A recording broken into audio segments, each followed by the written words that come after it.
Karena cukup lama saya harus nahan fakta ini. Mohon maaf Yang Mulia. Bagian pertama begini, saksi kami menjelaskan dia bertemu dengan KPPS di Depok.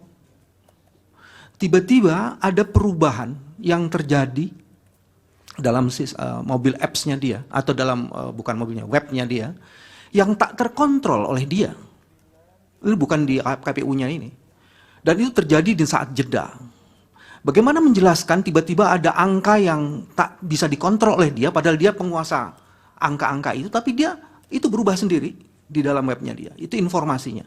Bagaimana menjelaskan itu dalam Anda sebagai orang yang membuat ini desainnya. Itu satu.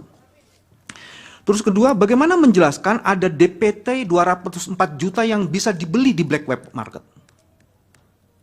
Dan tidak pernah ada penjelasan, termasuk saksi ahli sebelumnya, tidak pernah menjelaskan kok bisa dijual di black web market itu.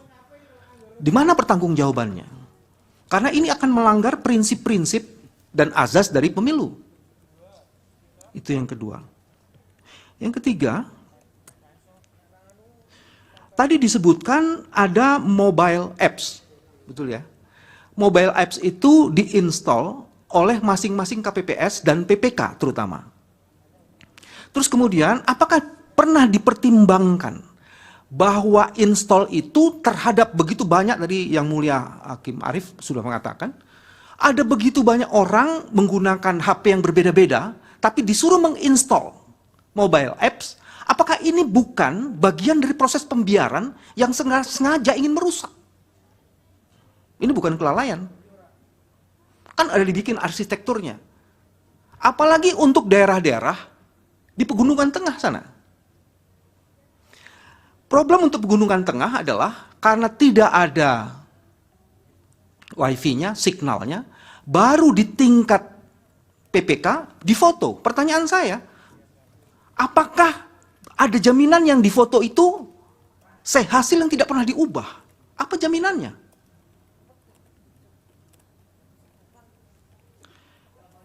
Yang paling menarik tadi saya kaitkan dengan ahli yang tadi. Ahli mengatakan, kalau sudah selesai si rekap ini udah nggak ada gunanya, dihapus saja. Apakah kami tidak melanggar undang-undang kearsipan? Data itu perlu dilihat supaya kita bisa terus menjaga akuntabilitas dari proses itu.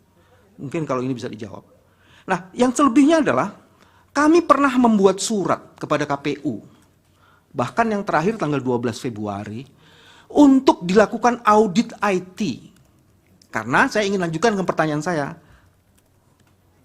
Saksi, apakah sebagai desainer Anda meyakini desain yang Anda bikin itu sama sekali tidak punya cacat? Dan audit itu menjadi sesuatu yang sangat penting untuk mengkonfirmasi dan memvalidasi apakah ada cacat yang dibangun dalam sistem itu. Kalau yang menjelaskan pembuatnya sendiri, tentu dia akan mengatakan saya hebat-hebat aja. Tapi kenapa itu tidak dilakukan audit padahal itu berkali-kali diminta? Kenapa menurut saudara? Apakah saudara tidak mau diaudit? Atau KPU-nya yang tidak mau diaudit? Atau dua-duanya? Cukup Pak Bambang, ada yang lain? Ada bukti di 151 majelis yang akan menjelaskan. Kami minta kepada KPU, kami minta kepada Bawaslu untuk dilakukan audit. Surat ya? Untuk menjaga itu. Ada di bukti P151. Oke, nanti kita lihat. Terima kasih. Apakah kami sudah diaudit? Sudah kami diaudit. Bisa dipakai. Ada 2 lembaga yang melakukan audit. BRIN telah melakukan audit dan BSSN telah melakukan technical assessment. Karena cukup lama saya harus nahan fakta ini. Mohon maaf Yang Mulia. Ya. Nah, jadi kami sudah diaudit, gitu ya. Terima kasih dukungan dari para lembaga negara tersebut, gitu ya.